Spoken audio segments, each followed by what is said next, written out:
What is up, everybody, and welcome back to another episode of the Classic Chronicles. I hope everybody enjoyed their weekend and is ready to conquer the week that is.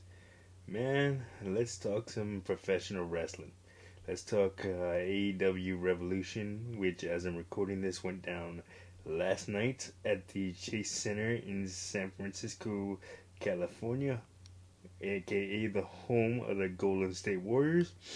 Yeah, so let's just talk about it, man. So on the pre-show, you had, or the 0 hour as AEW likes to refer to it, you had one match. You had Mark Briscoe and the Lucha Brothers taking on the Varsity Athletes, Josh Woods, Tony Nese, and Ari Davari. Um, the Lucha Brothers and Mark Briscoe picked up the win there after Mark Briscoe hits Froggy Bow, which is a combination of frog splash and elbow drop. Looks pretty damn cool if you've ever seen it. Okay, now let's get on to the show itself, Revolution. Uh, in the opening contest, Chris Jericho took on Absolute Ricky Starks with the Jericho Appreciation Society banned from ringside. So the story here was back on the January 4th edition of AEW Dynamite, Ricky Starks picked up a win against Chris Jericho.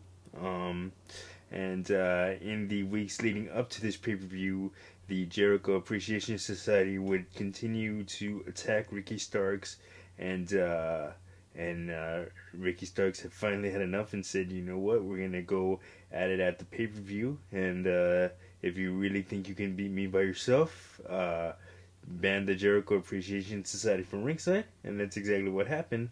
Sammy Guevara tried to run interference, but Action Andretti put a stop to that, and Ricky Starks was able to pick up the win with his finisher, Rochambeau.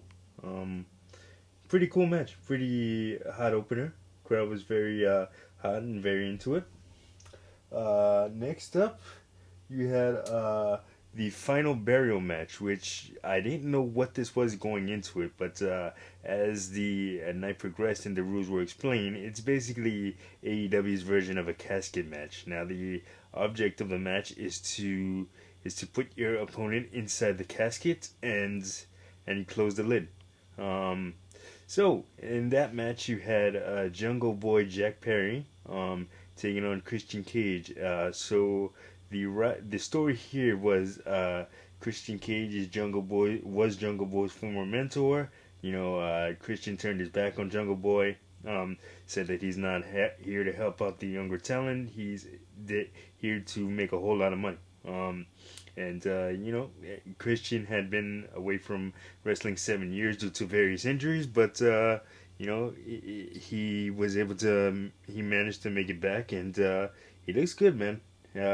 Christian is looking real good. But in this matchup, Jungle Boy was able to get the win over Christian when he channeled his inner bad guy and finally, hit the concerto on Christian Cage. So for those of you who don't know, a concerto is, one chair is sandwiched on the guy's head. The guy is the person's laying face down. The one chair is sandwiched on their head, and then the person delivering the move holds another chair and basically just strikes that chair, but it strikes the chair that's laying on the person's head, but it looks like he hit him in the head with it. Hit him in the head with the other chair, while the first chair is sandwiched in between the person. So it looks pretty devastating, but it's a pretty basic move. Yeah, so that's how Jungle Boy won the match. Great match. Lots of back and forth. Like I said, Christian looks really, really good. He just came back from another injury. I think he had an arm injury, so he just came back from that. Tonight was his first match back. Um, so next up, you had the AEW Trios Championship, or the the Trios Championship. So it was the House of Black consisting of Malachi Black, Brody King, and Buddy Matthews taking on the Elite, Kenny Omega and the Young Bucks. And in a not so surprising turn of events, the House of Black were able to defeat the Young Bucks and capture the World AEW World Trios Championships. So the story here was, the Elite had just come off a best of seven series with the Lucha Brothers to determine the undisputed AEW Trios champions, and they were looking for new opponents, and the House of Black stepped up. A few a lot of mind games were played during the weeks prior to this matchup. You know, the House of Black would attack the Elite several times when they were making an entrance to the ring, and here the match, like I said, the House of Black ended up coming up on top. So, congratulations to them. Next up was the Women's World Championship triple threat match. It was a Jamie Hayter, the champion, taking on Ruby Soho and Saraya, formerly known as Paige. Jamie Hayter retained the Women's World Championship, but after the match, Ruby Soho ended up turning heel after weeks of being forced to choose sides between the faction that Saraya is going to lead is the Outsiders, basically the women coming into AEW from other companies. Herself and Tony Storm were in that faction already, and tonight Ruby Soho joined up with them against the homegrown talent, which is Britt Baker, Jamie Hayter, and all the women that were signed to AEW from day one or early in the company. So, it'll be interesting to see where that goes. Not surprised that it was a heel turn for Ruby Soho. It had been teased for a couple of weeks, but let's see where that goes. And next up, you had the Texas Death Match, which was a lot of people, and myself included, were very much looking forward to this match. It was Adam Hangman Page taking on John Moxley, and Adam Hangman Page picked up the win. So the story here was, in the weeks leading up to the match, Adam Page and John Moxley had a series of matches on AEW Dynamite, which is the weekly show. First match, John Moxley sent Hangman Page to the hospital and kept him out of action for a couple of months. Second match, Adam Page sent John Moxley to the hospital, kept him out a few weeks, and then the rubber match. What we thought was going to be the rubber match was. John Moxley managed to defeat Hangman Page, but you could tell after that match that neither man was satisfied with the results, which led to this match. This match was a ton of fun, man. If you've ever watched the John Moxley match, you know that there's going to be blood involved, and this one was no exception, man. Both men bled to the gills, and just lots of fun, man, and lots of barbed wire, lots of brutal violence, man. So if you like little violence mixed with your professional wrestling, you're definitely gonna love this match if you get a chance to watch it. So next up was the TNT Championship match. Samoa Joe taking on Wardlow. So the story here was these two had a match, and Samoa Joe ended up taking the title from Wardlow. Took the title from Darby Allin, but Samoa Joe and Wardlow were a tag team, and now they are bitter rivals. And last time we saw Wardlow, Samoa Joe had cut his hair off on TV, and Wardlow had a deep connection with his hair because it reminded him of his dad. His dad had long hair, so Wardlow was out for revenge in this match, and Wardlow did get revenge by defeating Samoa Joe to become the new TNT champion. And no rest for the weary as far as Wardlow goes because this upcoming Wednesday on Dynamite he must defend his newly won TNT Championship against Powerhouse Hobbs, who won the Face of the Revolution ladder match last week on Dynamite. So the week before the pay per view, the week of the pay per view last Wednesday. Yeah, so it should be a good match. And then next up, you had the triple threat match for the AEW World Tag Team Championship. It was oh no, the Fatal 4. I'm sorry.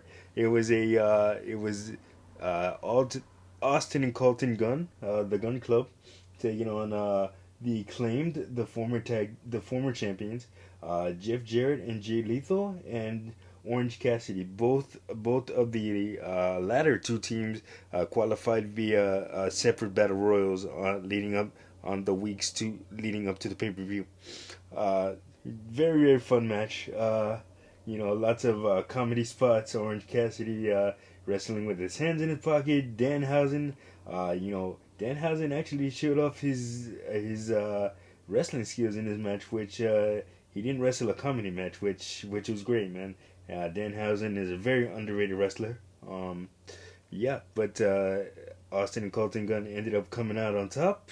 And they are still the AEW World Tag Team Champions. And after the match, Austin and Colton Gunn mocked how they beat every tag team in AEW, and there's no tag teams left. And sure enough, FTR makes their return to AEW.